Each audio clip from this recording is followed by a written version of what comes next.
Okay guys, so today we're going to be talking about the new Deus Ex game, the Deus Ex Mankind Divided.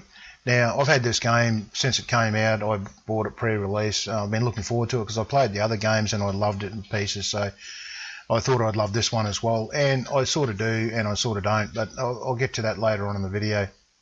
Now, this game is really good in one respect for new players, like people who've not played in the Deus Ex games or not familiar with the universe. It's a really good game for that because there is a story at the beginning of it that you can watch, and it brings you up to date of everything that's going on, explains what's happening in the Deus Ex universe, all that sort of thing, which is fantastic because it doesn't just sort of throw you in there cold and you've got to guess what's happened in the previous game. And the other good thing about this game, if you haven't played the previous ones as well, these games are fairly complex. They're not just run and gun type games. They are fairly complex. There's a lot of stuff to learn in them. The good thing about this one is there's in-game tutorials where you're actually playing through a level and it will pull you up and say you can do this next part as a tutorial, and what it does, it actually shows you the waypoints, gives you what keys to press, what abilities are going to come up, that sort of thing. At any time you can restart the tutorial if there's something you missed or you want to go back and practice a little bit more. And at the end of the tutorial it'll give you the option to replay it or go back into the game. If you go back into the game, it goes back to where the tutorial started and you start playing the game for real again. It's a really great idea. It should be in a lot more games. It's just a great concept to learn this game because, like I say, it is a fairly complex game, and that option is just brilliant to bring you up to speed with how to play the character and that. Now, I've played these games before, and even I found that really useful to show me the controls and how to sneak around and all that sort of thing. Now, talking of sneaking around, this game is not a run and gun. You can play it as run and gun because the gun control and that is good enough in this game that you can actually use it as a first-person shooter. But just be warned, you will have a bit of a tough time because the enemies in this game are tough. I mean, you fire a shot, they're going to come from everywhere. They hide behind things. They escort each other. They look after each other.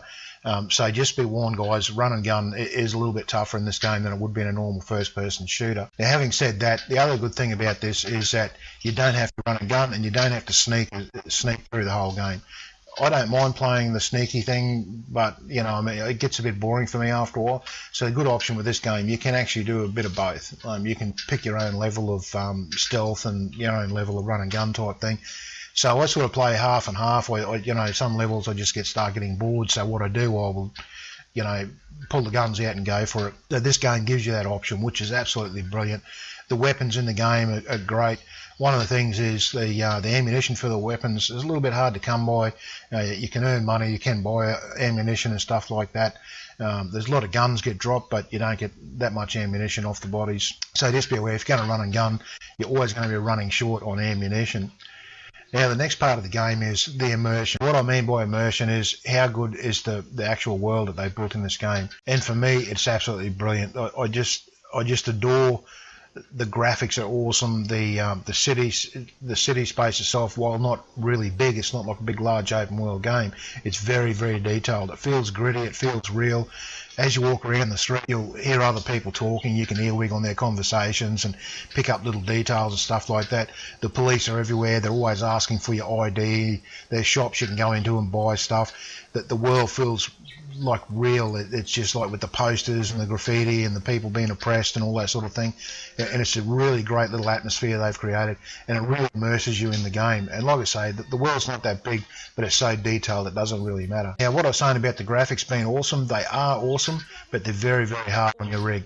Now, I've got a bit of an older PC. It's a bit of an old beast. It's like getting on 3 years old now. I haven't upgraded anything, so I had to play with the settings a bit to get it to run fine. I put a link below to Total Biscuit's video where he talks about all the settings in this particular game, what they do, what to set them at, and that sort of thing.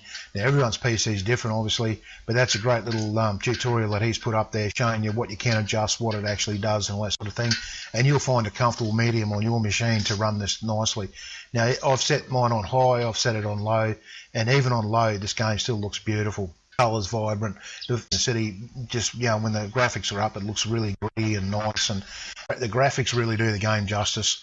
Now, if you do turn them up high, like I say, it looks absolutely gorgeous, it's breathtaking, but you will notice a big drop in frame rate, guys. It's really hard on your rig, so unless you've got the latest super duper rig, I wouldn't recommend going to the highest settings. Now, even with my rig, which is a bit older, I've got it set on a higher setting, and I do get frame rate drop every now and then, but it's not too bad. It's enough for me. I always can still enjoy the game, still feel immersed in it, and it's fine. So anyway, guys, that's just my opinion on the game as far as all that stuff goes. Now, as for the game itself, the storyline, all that sort of thing, it's a very complex storyline. Now, it grabbed me at first and kept me playing, and I was looking forward to the next cutscene and, you know, finding out what's going on, that sort of thing. But then it started to wear off, because every time you went to the next cutscene or whatever, the story sort of started to unfold. There was always a new enemy popping up. It wasn't like you were fighting just one corporation or whatever. There was always someone new, and the dialogues with the characters just started to get really boring. I mean, the dialogues, the voice acting's great and the animation's great and all that sort of thing, but the actual dialogue itself was just a little bit dull. Some of it's very dry and drawn out, didn't really add much to the story. So it started to wear off on me, like towards the end of the game especially. It was just like, oh, you know, who are they going to throw up in my face now? There was always someone different somewhere, you know. And the missions got to be pretty much the same, you know, sneak in and grab this and bring it back, sneak in and grab that. And, you know, it did start to wear off towards the end. I'm not going to give away the ending of the actual game itself, while it is a good ending. But like I say, the story itself, as it unfolds, it just starts to be, I don't know, it got a little bit monotonous for me, and always having different enemies and stuff like that. I don't know, it might be just me. I just like to have a certain, you know who your enemy is, and that's who you're going after, and you'll try and pull them apart piece by piece. This here, you never really knew who the real enemy was. It just kept changing all the time. But that's only a small gripe. The game's still brilliant, guys. If you haven't played Deus Ex before and you want to get into it, this is the one to start with. It's just fantastic, like I say, with the tutorials and stuff. Other than that, there's not much else I can say about it. Everything else is pretty much same old for the Deus Ex players. While this is not groundbreaking for the Deus Ex games, it is a really, really good continuation of the Deus Ex universe. But anyway, guys, like I always say, it's just my opinion. I'm not saying buy the game or not buy the game. It is just my opinion. And anyway, guys, thanks very much for watching this video, and I shall see you in the next video.